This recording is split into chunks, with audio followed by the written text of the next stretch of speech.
திமுகவினர் அமர்வதற்கு ஒரே இடத்தில் இருக்கைகள் வழங்கினால் தாங்கள் உடனடியாக சட்டசபை கூட்டத்தொடரில் கலந்து கொள்வோம் என்று அக்கட்சியின் பொருளாளர் ஸ்டாலின் தெரிவித்துள்ளார்.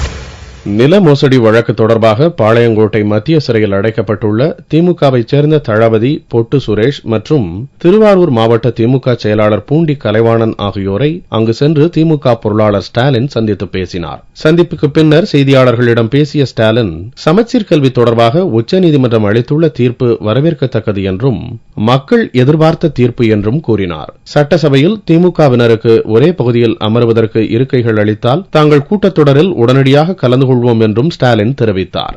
இந்த ஆட்சியில் வேண்டுமென்றே திட்டமிட்டு திராவிட முன்னேற்ற கழகத்தினுடைய உறுப்பினர்களை எல்லாம் தனித்தனியாக திடீரென்று ஒரு வெளிநடப்பு செய்ய வேண்டும் என்று சொன்னால் கூட ஒட்டுமொத்தமாக வர முடியாத வகையில்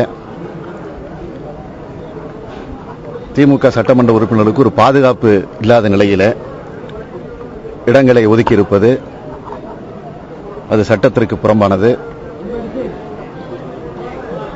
எனவே அதை கண்டித்துத்தான் இந்த கூட்டத்தொடரை நாங்கள் வெளிநடப்பு செய்கிறோம் என்று ஏற்கனவே அறிவித்திருக்கிறோம். இந்த நிமிடமே நாளைக்கோ மனம் மாறி ஒரே இடம் கொடுத்தால் சட்டமன்றத்தில் கலந்து கொள்வதற்கு நாங்கள் எந்த நேரத்தில் தயாராக இருக்கிறோம். முன்னதாக செய்தியாளர்களை சிறை உள் வளாகத்திற்குள் போலீசார் அனுமதிக்காததால் செய்தியாளர்கள் தரையில் அமர்ந்து வாக்குவாதத்தில் ஈடுபட்டு கோஷங்களை எழுப்பினர். இதனால் அங்கு சிறிது நேரம் பரபரப்பு நிலவியது.